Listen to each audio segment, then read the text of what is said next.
ఓ పెళ్ళికి వెళ్ళాం, బాగా వాళ్ళు డిన్నర్ ఏర్పాటు చేశారు బ్రహ్మాండంగా. ఇప్పుడు పెళ్ళిళ్ళలో చూస్తున్నారుగా మీరు, fried rice, lemon rice, fried rice, 100 రకాల రైసులు ఇక్కడ. No rice is nice.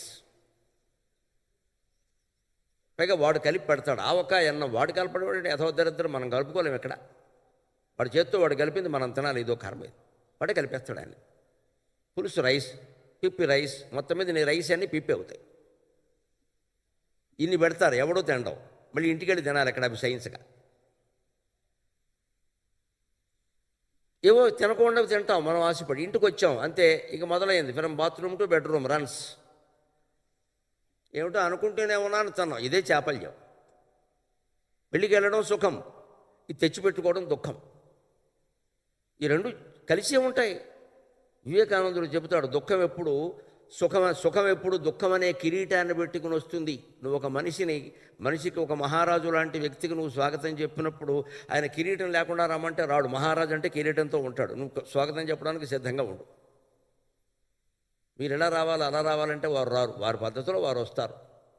అంచేది వివేకానందుడు చెబుతాడు, సుఖం ఎప్పుడు దుఃఖం అనే కిరీటాన్ని పెట్టుకుని వస్తుందట. నువ్వు సుఖానికి స్వాగతం చెబుతున్నావంటే దుఃఖానికి కూడా స్వాగతం చెబుతున్నట్టు లెక్క, భరించు అంతే. అది సుఖంలా పైకి కనపడుతుంది, తర్వాత దుఃఖమే. ఇక్కడ బ్రహ్మచారులను చూస్తే నాకు ఆశ్చర్యంగా ఉంటుంది. ఎందుకంటే పురుషులకే బ్రహ్మచర్యం కష్టం. మన సంస్కృతి చెప్పిన ప్రకారం, శాస్త్రం చెప్పిన ప్రకారం స్త్రీలకి మరీ కష్టం. అందుకే బ్రహ్మ కుమారీసులో ఉండే ఏ స్త్రీని చూసినా నాకు వెంటనే శిరస్సు వంచి నమస్కారం చేయాలి, చాలు, ఇంకేం అక్కర్లేదు. ఈ బ్రహ్మచర్యం చాలు మిమ్మల్ని ఉద్ధరించడానికి, వేరే ఏమీ చేయక్కర్లేదు. అది మీరు జీవితాంతం అలా పాటించండి. పైగా బ్రహ్మచర్యం అంటే కేవలం ఏదో స్త్రీ సంపర్కం, పురుష సంపర్కం అని అనుకోవద్దు. మానస సంచరరే బ్రహ్మణి, మానస సంచరరే, మానస సంచరరే బ్రహ్మణి, మానస సంచరరే, మదశిఖిపించ అలంకృత చికురే, మదశిఖిపించ అలంకృత చికురే, మహనీయ కపోల విజిత ముకురే, మానస సంచరరే బ్రహ్మణి, మానస సంచరరే. సదాశివ బ్రహ్మేంద్రుల కీర్తన. ఆయన నిరాకారాన్ని సాకారం చేసి నిరూపించాడు. సాకార పరమాత్మ ద్వారా కూడా నిరాకారాన్ని మనం చేరచ్చు. కానీ నిరాకారాన్ని చేరడమే లక్ష్యంగా భావించాలి. సాకారం దగ్గర ఆగిపోకూడదు. అదే బ్రహ్మజ్ఞానము అంటే. సాకారం దగ్గర ఆగిపోకూడదు, నిరాకారాన్ని చేరాలి. సాకారం దగ్గర ఆగిపోతే అన్ని గుడి నమ్మకాలే మిగులుతాయి. ఆ క్షేత్రం, ఆ రూపం, ఆ దేవుడు, ఆయన చేతిలో శూలం, ఆయన చేతిలో బాణం, ఆయన చేతిలో వేణువు, ఇంకోటి ఉంటే వీడు దండం పెట్టడు. ఇదో కర్మ ఇది. పైగా అందరినీ ఇలా మార్చాలని చూస్తాడు. నాకు మళ్ళీ నామం పెట్టుకో, నాకు మళ్ళీ దండ వేసుకో అని మాట్లాడతాడు ఇక్కడ. అప్పుడు ఏమైంది? ఒక ముఠా అయింది. నన్ను మన్నింతుడు కాక ఒక ముఠా అయింది. ఇక అందులో చేరినవాడు గొప్పవాడు, చేరకపోతే పాపాత్మ. దానివల్ల మత కలహాలు వస్తాయి ఖచ్చితంగా. ఒకే మతంలో 10 ముఠాలు వస్తాయి. ఎందుకంటే నువ్వు రూపకల్పన చేసేవు, బాగానే ఉంది, ఆ రూపాన్ని బాగా ఉత్కృష్టం చేసావు, ఇంతకు మించి ఎవరు లేడని. అలా కుదరదు ఇక్కడ, అలా కుదరదు. సనాతన ధర్మం యొక్క విశిష్టత అదే. అసలు మూలమైంది ఎప్పుడూ నిరాకారం. నిర్లేప, నిర్మల, నిత్య, నిరాకార, నిరాకుల, నిర్గుణ, నిష్కళ, శాంత, నిష్కామ, నిరుపప్లవ, నిర్వికల్ప, నిరాబాధ, నిర్భేద, భేదనాశిని, నిర్నాశ, మృత్యుమథని, నిష్క్రియ, నిష్పరిగ్రహ. ఇది బ్రహ్మతత్వం. లలితా సహస్రంలో చెప్పిన మాట. నిర్ అనేటువంటి ఉపసర్గతో 60 నామాలు ఉంటాయి వరుసగా అమ్మవారికి. అమ్మవారు సాకారం, ఆవిడికి ఏమిటండి? ఆవిడ అసలు రూపం నిరాకారం. నువ్వు చెరుగ్గడ పెట్టు, విల్లు పెట్టు, వెదురుగడ పెట్టు, అవన్నీ ఆకారాలంతే. అవి నీ ధ్యానం చేసుకుందుకు మనస్సు లగ్నం కావడానికి పనికొస్తాయి. అది శాశ్వతం అని అనుకోవద్దు. రాముడు, కృష్ణుడు, బ్రహ్మ, విష్ణువు, శివుడు అందరూ నిరాకార పరమాత్మ ధరించిన రూపాలు. ఇవేవీ శాశ్వతం కాదు. నిరాకార పరమాత్మ ఒక్కటే శాశ్వతం. ఆ తేజస్సు నువ్వు దర్శిస్తే ఆ తేజస్సులోనే నువ్వు లీనమవుతావు. అందులో నువ్వు భాగం కాదు, నువ్వే అది అని అర్థమైపోతున్నప్పుడు ఆత్మ వేరు పరమాత్మ వేరు అనే మాటే ఉండదు. ఎవరిని ఉద్ధరించేది ఏం లేదు ఇక్కడ. ఇంతవరకు కప్పుకున్నటువంటి బాదరబందీ, గడ్డ, ఇవన్నీ గడ్డి గాథ ఉంది. అది తొలగించుకోవడమే ఆధ్యాత్మికత అంటే. నిత్య జీవితంలో మనం చాలా గడ్డి గాథం కప్పుకున్నాం. ఇక్కడ బాదరబందీ అంటారు. ఎందుకంటే కొంతమంది వేసుకుంటారు చూడండి, పెద్ద పెద్ద కోట్లు లాంటివి వేస్తారు, దానికి 12 గుండీలు ఉంటాయి. అదే బారా బందీ. 12 గుండీల మధ్యలో బందీ అయ్యాడు వాడు. బాదర బందీ కాదు, అది బారా బందీ. ఈ 12 గుండీలు ఇవి తీస్తే కానీ వీడు చొక్కా విప్పలేడు. ఇది ఎప్పటి కావాలి, ఇంకో మనిషి కావాలి. పైగా వీడు పడుకుంటే ఇంకోటి వచ్చి తీయాలి, వాడు తీసుకోలేడు. ఇంత పెద్దది. ఇవి చిన్న లాల్చీకే 4 గుండీలు ఉంటే, బారా బందీ ఉంటే ఎంత కష్టం. అదే పలుకుబడిలో బాదర బందీ అయింది. ఆ 12 గుండీలు ఉండే పెద్ద చొక్కా విప్పడం ఎంత కష్టమో, ఇలాగ 12 రకాల బంధాలు పెంచుకున్న మన సంసారాలు విప్పడం కూడా అంతే కష్టం ఇక్కడ. అందుకే బాదర బందీ అన్న. తెలుగులో ఒక జాతీయం సామెత అర్థమైతే బ్రహ్మతత్వం అంతా అర్థమవుతుంది. అందులో ఉన్నది అదే. ఈ బాదర బందీ పెంచుకున్నాం. ఇది తొలగించుకోవడమే మోక్షం. కొత్తగా పొందాల్సిందంటూ ఏం లేదు. మనం ఆ స్థితిలో ఉన్నాం, మోక్ష స్థితిలోనే ఉన్నాం మనం. అందుకే త్రైవ్యం ఆస్మగమ పార్థ నైతత్వయుపబజ్యతే. నీకు ఎక్కడి నుంచి వచ్చిందయ్యా ఈ చేతకానితనం అర్జున? నేను యుద్ధం చేయనంటున్నావు, ఎక్కడి నుంచి వచ్చింది ఈ చేతకానితనం? నైతత్వయి ఉపబజ్యతే. అసలు నీలో ఇది లేదు కదా, నీకు ఎందుకు వచ్చింది అంటున్నాడు. నువ్వు తెచ్చిపెట్టుకున్నావు. మనలో లేనటువంటి జీవత్వాన్ని, మనలో లేనటువంటి దేహస్పృహని, మనలో లేనటువంటి మనోభావాల్ని మనం తెచ్చిపెట్టుకున్నాం. అసలు నిజంగా లేవు. ఇప్పుడు తెచ్చిపెట్టుకోవడం వాటిని పోగొట్టుకోవడమే మోక్షం తప్పితే కొత్తగా తెచ్చుకోవాల్సింది ఏం లేదు అక్కడ. We are in that state. అదే స్థితిలో ఉన్నాం మనం. దానికి భగవంతుడు ఏం చెబుతున్నాడంటే ద్వితీయ అధ్యాయంలో చాలా స్పష్టంగా, నీ నిత్య జీవితంలో దుఃఖాలు వస్తున్నాయి, సుఖాలు వస్తున్నాయి కదా, ఎలా ఉంటున్నావు వాటి పట్ల? దుఃఖేషు అనుద్విగ్నమనాగ సుఖేషు విగతస్పృహక వీతరాగ భయక్రోధక స్థితధీర్ మునిరుచ్యతే అన్నాడు స్థిత ప్రజ్ఞ లక్షణాల్లో. ఒక దుఃఖం వచ్చింది, అనుద్విగ్నమనాక. సహజం అండి, కన్నీళ్ళు వస్తాయి, బాధ కలుగుతుంది, అయ్యో అంటాం. కానీ కింద కుప్ప కూలిపోవలసిన అవసరం ఏమిటి? వెంటనే బీపీ ఎందుకు పెరిగిపోవాలి? వెంటనే షుగర్ ఎందుకు పెరిగిపోవాలి? 1200 1300 అయిపోతే బతుకుతాడా? ఇవన్నీ ఎందుకు పెరుగుతున్నాయి? ఆ దుఃఖం రాకూడదు అని మన మనస్సులో బాగా కోరుకున్నాం. వస్తే మనం సిద్ధంగా లేము. అంటే మనం తత్వం మనకి గడ్డి బరకంత కూడా అర్థం కాలేదు. దుఃఖం రాకుండా జీవితం ఉంటుందా? భగవద్గీత చెప్పిన కృష్ణుడికి దుఃఖం రాలేదా? కృష్ణుడు అనుభవించిన దుఃఖాలు మనం ఎవ్వరు అనుభవించాల. రాముడు అనుభవించిన దుఃఖాలు మనం ఎవ్వరు అనుభవించాల. ఒక వజ్రాల వ్యాపారి, ఒక వేదాంతిగా మారే ముందు పడిన కష్టాలు, బ్రహ్మబాబా గారు పట్టిన కష్టాలు మనమేం పడలేదు ఇక్కడ. ఒక వజ్రాల వ్యాపారం నుంచి వేదాంతంలోకి రావడం అంటే ఎంత కష్టమో. మట్టిబట్టలు అమ్ముకునేవాడికి కూడా వైరాగ్యం లేదు ఇక్కడ. వజ్రాలు అమ్ముకునేవాడు మానేసి ఇందులోకి దిగాడంటే అంతకంటే యోగం ఏమిటి? అదే రాజయోగం. ఆయన పాటించిందే రాజయోగం. ఆయన వజ్రాల వ్యాపారిగా ఉంటుంటే వజ్రాల వ్యాపారిగా కొంతకాలం ఉండేవారు, వాళ్ళ అబ్బాయికి ఆస్తిపాస్తులు ఇచ్చేవారు, వాళ్ళు మళ్ళీ వజ్రాలు అమ్ముకునేవాళ్ళు, అంతే. అంతకంటే ఏం లేదు ఇక్కడ. కానీ ఇవాళ విశ్వమంతా వారు చెప్పిన తత్వం వ్యాపించింది. ఇది నిజమైన వజ్రాల వ్యాపారం కదా, ఇంతకంటే ఏమిటి? ఇందులో పైగా వారు వజ్రాల వ్యాపారం చేయలే, ఈ బోధన ద్వారా వజ్రాన్ని దానం చేశారు. మనందరికీ గుండెల్లో ఒక వజ్రాన్ని ఇచ్చారు. వ్యాపారం చేయలేదు, దానం చేశారు. ఆ దానం చేసే స్థితినే రాముడైనా కృష్ణుడైనా ఎవరైనా బోధించారు. అందుకే రామాయణం కానీ భారతం కానీ ఊరికి పారాయణలు చేయడం కాదు, అందులో ఉన్నది ఆచరించాలి. కృష్ణుడు పడిన కష్టాలు ఎవడో పడలే. జైల్లో పుట్టాడండి, ఎంత దురదృష్టం. మనం ఎవరం జైల్లో పుట్టలే, శుభ్రం కార్పొరేట్ ఆసుపత్రిలో పుట్టాం, తెల్లటి పక్క మీద. అంత దురదృష్టం మనకేం లేదే. పైగా పుట్టగానే మేనమామ, సొంత మేనమామ ఒక మేనల్లుడి మీద 32 హత్యా ప్రయత్నాలు చేశాడమ్మా. మన మేనమామలు అంత దుర్మార్గులు కాదు, ఎంత అదృష్టవంతులు మనం.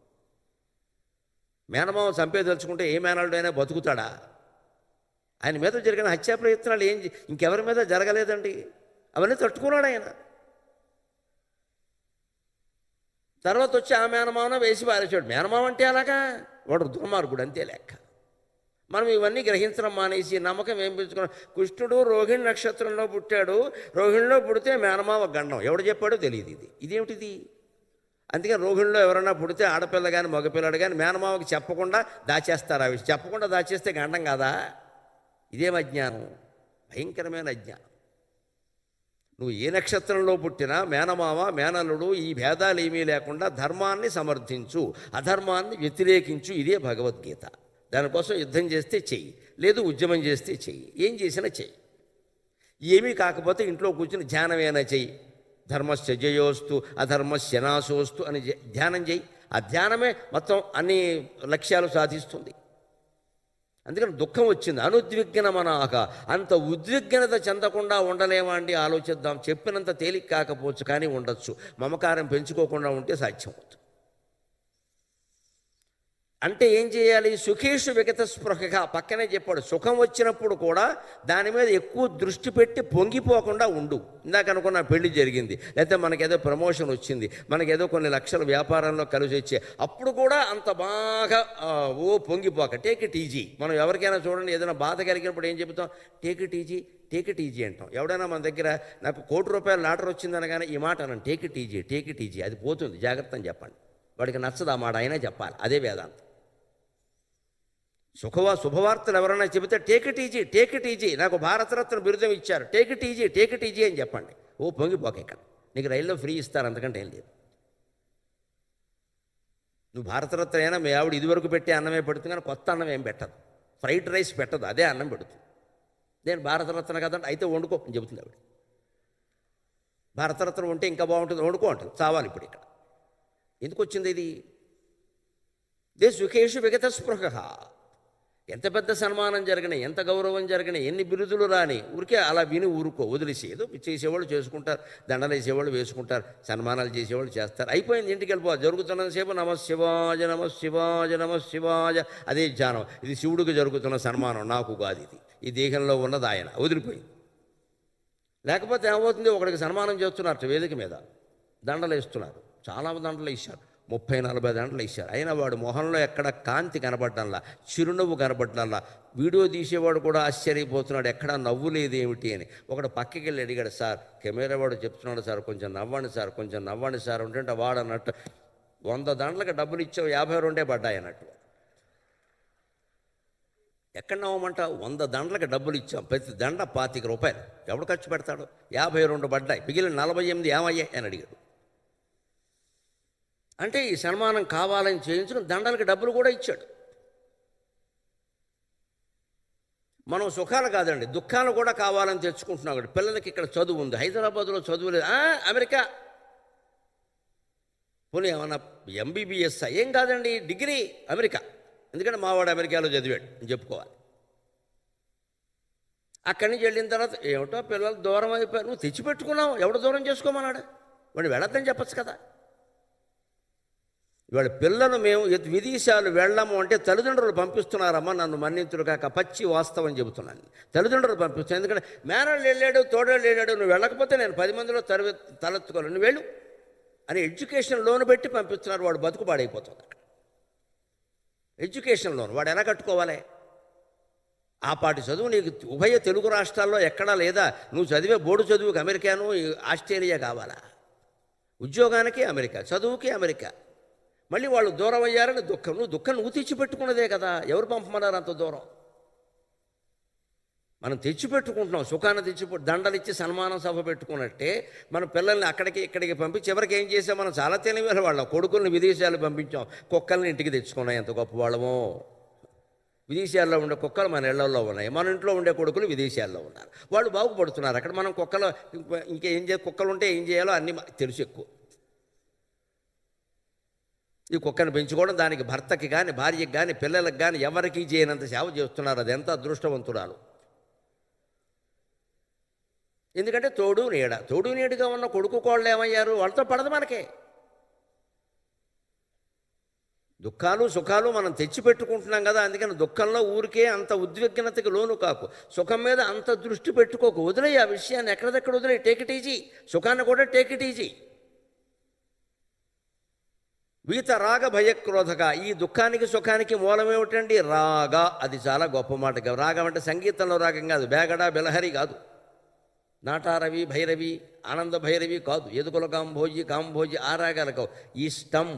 రాగం అంటే ఇష్టం. అందుకే రాగద్వేషాలు ఉండొద్దు అంటారు.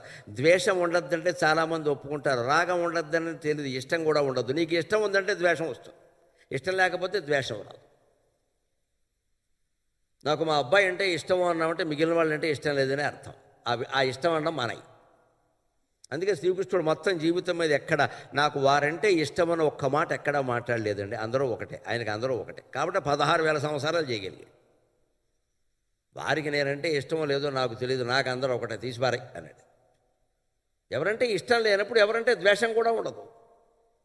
అది పదార్థాల్లో రుచి దగ్గర నుంచి ఈ పదార్థం ఇష్టము అన్నామంటే పెద్ద ఇబ్బంది. ఎవరింటికి వెళ్ళినా ఆ పదార్థమే వేస్తారు. ఇంకా అందులో మా బోటికాళ్ళని చూస్తున్నాం. ఇక్కడ పొరపాటున ఏదైనా ఎక్కడో చెప్పాను నేను వంకాయ పచ్చడి ఇష్టమని, తర్వాత నాకు 3 నెలల పాటు వంకాయ పచ్చడి వేశారు. ఎక్కడికి వెళ్ళి సత్యాన్ని తినలేక మళ్ళీ ఇంటికి వచ్చి మా ఆవిడకి చెప్పాల్సి వచ్చింది, చంపి వంకాయ పచ్చడి చేసామంటే ఊరుకొని మొహం వచ్చేసిందని. వెళ్ళిన చోట అంతా ఎందుకంటే మీరు టీవీలో చెప్పారండి, ఏం చెప్పకుండా ఎలా ఉంటామమ్మా, 2 గంటలు ఏదో ఒకటి వాగాలి కదా. ఏదైనా సొంత విషయం చెబితే ఆయనకి ఇది ఇష్టం అంట, మొత్తం వంకాయ పచ్చడి ఆయన మీద వేసేయండి, ఇంకా అభిషేకం చేసి. అందుకని నేను అప్పుడు అనుకున్నా, ఈ వంకాయ పచ్చడి మానేయాలరా బాబు, కాశీ పడితే వదిలేయాలనుకున్నాను. ఏదైనా నువ్వు ఇష్టం అంటేనే ద్వేషం వస్తుందమ్మా, లేకపోతే రాదు. ఇక్కడ అదే రాగ వీత రాగ భయ. రెండోది మన బాగా పీడిస్తున్నది భయం, అనేక రకాల భయాలు. వృద్ధాప్యం వస్తుందేమో అని భయం, లేకపోతే జుట్టుకు రంగెందుకేస్తామండి. నువ్వు జుట్టుకు రంగేసావంటే బ్రహ్మజ్ఞానానికి కాదమ్మా, భక్తి జ్ఞాన వైరాగ్యాల్లో దేనికి పనికిరావు. ముందు ఆ పని మానేయాలి. అది తెల్లగా ఉండని ఎర్రగా ఉండని మొత్తం లేకుండా పోని, అది అలా ఉంటే అలా ఉంటుంది అంతే. ఎందుకు వెయ్యాలి అంటే ఇంకా మనం ఏదో అందంగా కనిపించాలని, నల్లగా జుట్టు ఉండాలని మనం ప్రయత్నం చేస్తున్నాం. ఇక్కడ ఇంక బ్రహ్మజ్ఞానం ఎందుకు వస్తుందండి అజ్ఞానంలో ఉంటే. మనం ఇక్కడ మేకప్కి సంబంధించిన ఏదైనా ఒక డబ్బా ఒక సీసా మన ఇంట్లో ఉందంటే బ్రహ్మజ్ఞానం మనకి ఈ జన్మకు కాదు 10 జన్మలకు కూడా రాదు. మేకప్ అంటే ఒకటే లెక్క, బుర్రకు రంగేయడమును బుగ్గకి రంగేయడం కాదండి. మేకప్ కొత్త నిర్వచనం చెబుతాను, దయచేసి ఆలోచించండి. You should make your self up, that is called makeup. నిన్ను నువ్వు ఏమైనా నిన్నటికంటే ఇవాళ ఎదిగేలా చేసుకున్నావా? You should make your self up. నిన్న ఏడిచిన దానికి ఇవాళ ఏడవకుండా ఉన్నావా? నిన్న పొంగిపోయిన దానికి ఇవాళ పొంగిపోకుండా ఉన్నావా? నిన్నటికంటే స్థితప్రజ్ఞతో ఉన్నావా? అయితే నువ్వు మేకప్ వేసుకున్నట్టే లెక్క. నువ్వు ఏ మేకప్ వేయక్కర్లేదు ఇక్కడ. వీత రాగ భయ, ఈ భయం ఎందుకని? మేకప్ ఎందుకు వేస్తాం మనం? ముసల్తనం వస్తే ఎలాగో వస్తుంది, నువ్వు వేసినా వస్తుంది. రాని ఏమైంది? ఒక యువకుడు నేను యువకుడిని అని చెప్పడానికి గర్వించినట్టే ఓ 80 ఏళ్ళ వాడు ఐఎమ్ ఓల్డ్ అని చెప్పుకోవడానికి గర్వించాలి ఖచ్చితంగా. అందులో ఇబ్బంది ఏముంది? ఎవరన్నా ఆంటీ అంటారేమో, అన్నీవమ్మా ఆంటీ అంటే ఇబ్బంది ఏముంది, యాంటీ అంటే ఇబ్బంది. కానీ 50 ఏళ్ళు దాటినా సరే ఇంకా అసలు పిల్లల గురించి చెప్పరు. ఎందుకంటే మనం ఇంకా యంగ్ అనుకోవాలి. అనుకుంటే ఏం చేస్తావు ఇప్పుడు నువ్వు? ఆంటీ అనుకుంటే నష్టం ఏంటి? ఆంటీ కాకపోతే మా అమ్మ అంటారు, పలుకు ఏం పోయింది, అదో పదవి. ఇదే భయం, ముసల్తనం వస్తుందని భయం, అన్నిటికంటే డబ్బు పోతుందేమో అని భయం, అందం పోతుందేమో అని భయం, ఎవరితో మనం అనుబంధం పెంచుకున్నామో వారు మన ఏమన్నా ఇబ్బంది పడతారేమో అని భయం, అనుకూలంగా ఉండరేమో అని భయం. అనుబంధం పెంచుకోకుండా ఉంటే ఈ గొడవ లేదు కదా మిత్రమా. ఎవరితోనూ ఏ అనుబంధము పెంచుకోకుండా ఉంటే ఈ గొడవ లేదు కదా. సుగ్రీవుడు రామాయణంలో చెబుతాడు ఒక మాట, రాముడికే చెబుతాడు, స్మృత్వా వియోగజం దుఃఖం త్యజస్నేహం ప్రియేజనే అతిస్నేహ పరిష్వంగాత్ వర్తికి ఆర్ద్రాపి దహ్యతే అంటాడు. గొప్ప ఉపమానం చెబుతాడు వాల్మీకి అక్కడ. ఎప్పుడైనా సరే ఎంత గొప్ప బంధమైనా సరే, తల్లి అయినా తండ్రి అయినా భార్య అయినా భర్త అయినా పిల్లలైనా బంధాలైనా ధన కనక వస్తు వాహనాలు ఏవైనా విడిచిపెట్టి మనిషి ప్రపంచం నుంచి వెళ్ళిపోక తప్పదు. 70 ఏళ్లకైనా 100 ఏళ్లకైనా తప్పదు. కాబట్టి వాటి మీద ప్రేమ పెంచుకోవడమే మానేయవయ్యా అన్నాడు. అవన్నీ ఉంటాయి, ఉండడం గురించి కాదు ఇక్కడ. దాని మీదే దృష్టి పెట్టుకుంటే ఎలాగా? వదిలే, ఆ విషయాన్ని వదిలే. ఇంకా పెట్టుకునే ఆభరణం ఏదో పెట్టుకో. ఇంకా అస్తమాను దానికేసి కంకణం కంకణం అంటే మనకంటే ముందు ఎవడో చూస్తాడు, పట్టుకుపోతాడు. ఊరికే చూస్తున్నాడు ఈయన దీనికేసి అని. కంకణం పట్టుకుపోతే పర్వాలా, చేయి కోసేస్తాడు. నువ్వు దాన్ని చూడకుండా ఉంటే దాని మీద దృష్టి ఉండదు ఇక్కడ. ఎందుకు ఆ భయం? ఎలాగో పోతుంది కదా. అందుకని సుగ్రీవుడే చెబుతాడు రాముడికి, సీతాదేవి గురించి ఊరికే బాధపడుతూ ఉంటే ఎప్పుడైనా ఎవరినైనా విడిచిపెట్టక తప్పదు. కాబట్టి ఓ రామచంద్ర, ముందు నుంచే బంధం పెంచుకోవడం మానయ్యాలయ్యా అన్నాడు. ఆ బంధం పెంచుకోకుండా ఉన్న బ్రహ్మచారిణులు నాకు దేవతల్లా కనపడకపోతే మరేలా కనపడతారండి? ఖచ్చితంగా అదే బంధం, అదే పద్ధతి, అదే దానికి కట్టుబడి ఉండాలి. బంధాలు మీరు వదిలేశారు, వదిలేయండి. లౌకిక బంధాలు, ఏ బంధాలు పెంచుకునేది, ఎవరిని దగ్గర జారనీయద్దు. ఎక్కువ మీరు మాట్లాడద్దు, వారిని మాట్లాడనివ్వద్దు. అంతే. స్మృత్వా వియోగజం దుఃఖం త్యజస్నేహం ప్రియేజనే. నీకు ఎంత ఇష్టమైన మనిషి మీదైనా, ఎంత ఇష్టమైన సంస్థ మీదైనా, ఎంత ఇష్టమైన వస్తువు మీదైనా నువ్వు పెంచుకున్న బంధం వదులుకుందుకు సిద్ధంగా ఉండు, తప్పదది. అది సాధ్యం కాదని చెప్పొద్దు. దానికి ఇంకో ఉదాహరణ చెబుతాడు. ఇందాక మనం జ్యోతి ప్రజ్వలన చేశాం కదా, ఒత్తి వెలక్కపోతే ఏం చేస్తాం? కొంచెం ముందుకు తోస్తాం. నేను ఎక్కడో విశ్వవిద్యాలయంలో మాట్లాడుతూ ఉంటే ఇలాగే జ్యోతి ప్రజ్వలన చేయించారు. ఆ ఒత్తి ఎంతకీ వెలగట్ల. నేను అన్నా ఒత్తి నలపండి వెలుగుతుందన్నా. నలిపాడు. అప్పుడు అన్నా వీసీ గారికి చెప్పా, ఒత్తి నలిపితే కానీ మీ ఉద్యోగులు ఎవరూ పనిచేయరు కదా, దీపం కూడా అంతే అన్నా. ఎంత ఒత్తి నలపకపోతే పనిచేస్తారండి వాళ్ళ ఉద్యోగస్తులు. ఒత్తి నలపండి బాగా, వీసీ గారు అలవాటు కదా అంటే ఆయన చమత్కారానికి సంతోషించాడు. బాగా చెప్పారండి. ఒత్తేనా అంతే, నలిపితే కానీ వెలగదు. ఒక్కోసారి బాగా నూనెలో తడపాలి. దాన్నే చెబుతున్నాడు వాల్మీకి ఇక్కడ. ముందు నీటిలో గంట సేపు తడిపిన ఒత్తైనా సరే, నీటిలో గంట సేపు పడిపోక, ఒత్తి నీటిలో పడిపోయిందండి పొరపాటుని, మనం తీసాం. అయ్యో నీటిలో పడిపోయింది వెలుగుతుందా అనుకోకండి. దాన్ని ఏం చేయాలంటే బాగా పిండేసి నూనెలో 2 గంటలు తడపాలి. అప్పుడు దానికి మళ్ళీ నూనె అణువులు పోయి నీటి అణువులు పోయి నూనె కణాలు దానికి వంట పడతాయి. అప్పుడు అది ఖచ్చితంగా వెలుగుతుంది. అంతగా నీటిలో తడిసిపోయిన ఒత్తి కూడా నూనెతో కలవగానే వెలిగింది కదా. నూనె అనడానికి సంస్కృతంలో స్నేహం అంటారు. అందుకోసం వాల్మీకి చెప్పాడు, నువ్వు స్నేహం పెంచుకున్నావంటే తడి ఒత్తి కూడా వెలుగుతుందిరా, ఎందుకు వచ్చిన వెలగడాలి ఇవన్నీ అన్నాడు. తడిపేసిన ఒత్తి కూడా స్నేహం పెంచుకోవద్దు. ఎవరితోనైనా సరే ఎంతవరకు ఉండాలో అంతవరకు. అయిపోయింది, మీ గదిలోకి మీరు, మా గదిలోకి మేము వెళ్ళిపోయాం అంతే. ఇంకా అక్కడికి వెళ్ళి ఏకాంతంగా ఉండడమే లెక్క. వీతరాగ భయక్రోధక. అప్పుడు ఇష్టం వదిలేసినప్పుడు, భయం వదిలేసినప్పుడు క్రోధం ఎందుకు వస్తుందండి? క్రోధాన్ని కూడా వదిలిపెట్టడమే లెక్క. స్థితధీహి, వాడి బుద్ధి స్థిరంగా ఉంటుంది. కాబట్టి ఆయనంటే నాకు చాలా ఇష్టం అన్నాడు. అలా ఉండాలంటే ఎలా ఉండాలి? తర్వాత శ్లోకంలో చెబుతున్నాడు, ఎస్ సర్వత్ర అనభిస్నేహక తత్తత్ప్రాప్య శుభాశుభం. ఎస్ సర్వత్ర అనభిస్నేహక తత్తత్ప్రాప్య శుభాశుభం. నాభినందతి నద్వేష్టి తస్య ప్రజ్ఞా ప్రతిష్ఠిత. ప్రతి విషయంలోనూ సర్వత్ర అనభిస్నేహక. స్నేహము అంటే ఇందాక చెప్పుకున్నా, ఒక బంధం ఏర్పరచుకోవడం. అభిస్నేహము అంటే ఇంకా బంధం బాగా ఆమోదం రాసేసుకోవడం మొత్తం వారికి వీరికి. నువ్వు లేనిదే నేను ఉండలేను, నువ్వు వస్తేనే నేను వస్తా, లేకపోతే నేను రాను. ఇంకెందుకు బ్రహ్మజ్ఞానం పని లేక? ఇంకా జ్ఞానం ఎలా వస్తుంది? వైరాగ్యం ఎలా వస్తుంది? పైగా ఇంకో మాట అండి, శివపురాణంలో ఉన్న మాట చెబుతున్నానమ్మా. మానసిక వైకల్యం కలిగిన పిల్లలు పుడతారు కొంతమందికి. పుట్టింది మొదలు అలాగే ఉంటారు. 20 ఏళ్ళు ఉంటారో, 30 ఏళ్ళు ఉంటారో, 40 ఏళ్ళు ఉంటారో తెలియదు. తల్లిదండ్రులు చచ్చిపోతారు వాళ్ళకి సేవ చేయలేక. ఏం చేసినా అది మెరుగు కాదు. ఈవేళ ఆటిజం వ్యాధి ప్రపంచం అంతా వ్యాపిస్తోంది, హైదరాబాదులో కూడా గమనించండి. ఈ మానసిక వైకల్యం ఉన్నవాళ్ళు ఎందుకు పుడతారంటే మామూలు వైద్యపరమైన కారణాలు అవన్నీ పక్కన పెట్టండి, వేరే విషయం.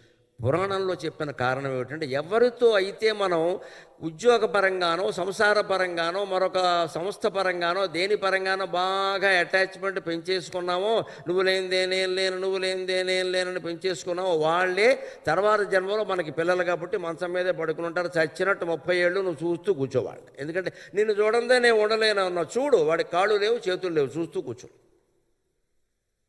వాడు కదలలేడు, నువ్వు సేవ చెయ్యాలి. కానీ నువ్వు కోరుకున్నది ఇది కాదు కదా. నువ్వు ఏమన్నావు? నిన్ను చూడందే నేను ఉండలేనవునా? నీ కాళ్ళు చేతులు అన్నీ ఉండాలి, నువ్వు బ్రహ్మాండంగా పనిచేయాలని చెప్పలేదు కదా.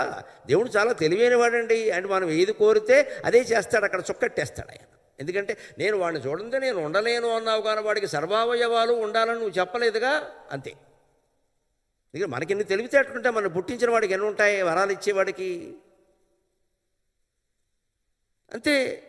ఆ స్థితిని ఎందుకు కొని తెచ్చుకోవాలి? కారణాలు వేరే ఉండనండి. ఇవాళ ఆటిజం వ్యాపిస్తుందంటే దానికి కారణం కనిపిస్తుంది స్పష్టంగా. స్మార్ట్ ఫోన్లు వాడుతున్నారు బ్రహ్మాండంగా, పక్క మీద పెట్టుకుంటున్నారండి ఫోన్లు. పిల్లలు అక్కడే ఉన్నారు, నెలలు నిండని పిల్లలు. వాళ్ళ మీద రేడియేషన్ ప్రభావం వచ్చిందమ్మా, వాళ్ళకి మెదడు ఎదగడం లేదు. మెదడు ఎదగనప్పుడు ఏ అవయవము ఎదగదు. మెదడంటే ఆజ్ఞా కేంద్రం, మనం బొట్టు అందుకే పెట్టుకుంటాం. ఆజ్ఞా కేంద్రం, కమాండింగ్ సెంటర్. కమాండింగ్ సెంటరే మూతపడిపోయింది, క్లోజ్ చేసేసారు దాన్ని. మెదడు మీద రేడియేషన్ ప్రభావం విపరీతంగా ఉంది. పైగా మామూలు స్మార్ట్ ఫోన్ల ఐకాన్, డీకాన్, వీకాన్ ₹1,00,000 ఫోన్ పెడుతున్నాడు అక్కడ. వీడు మెదడు పాడైంది. అర్ధరాత్రి 1 గంటకి ఎందుకంటే ఫోన్ అక్కడ. మనకు తప్పదా? మనకి ఎవరు ఫోన్ చేస్తారు? ఎవరమ్మా ఫోన్ చేసి యమధర్మరాజు ఎందుకు చేస్తారు? నా ఫోన్ 9కో 10కో 11కో అవతల పారేయలేమా? దూరంగా హాల్లో ఎక్కడో పెట్టలేమా? ఆఫ్ చేసి పొద్దున్నే చేయమని చెప్పలేమా? లేకపోతే దూరంగా పెట్టి ఒకళ్ళు పలికితే వెళ్ళొచ్చు కదా. పోనీ ఏదో దుర్వార్త, అర్ధరాత్రి వచ్చిందంటే దుర్వార్త అయి ఉంటుంది. శుభవార్త ఎవడు చెబుతాడు అర్ధరాత్రి? అప్పుడు పరిగెత్తచ్చు కదా, చూడొచ్చు కదా. ఈ కర్మ తెచ్చిపెట్టుకోవడం పక్కన తలగడా పక్కనే పెట్టుకుంటున్నారండి. దానివల్ల మొత్తం పిల్లల అవయవాలు దెబ్బతిని ఆటిజం వ్యాపిస్తుంది వేళ. ఇది కాకుండా కూడా వేరే కారణం మానసిక ఉంది, పెంచుకోవద్దని చెప్పాడు.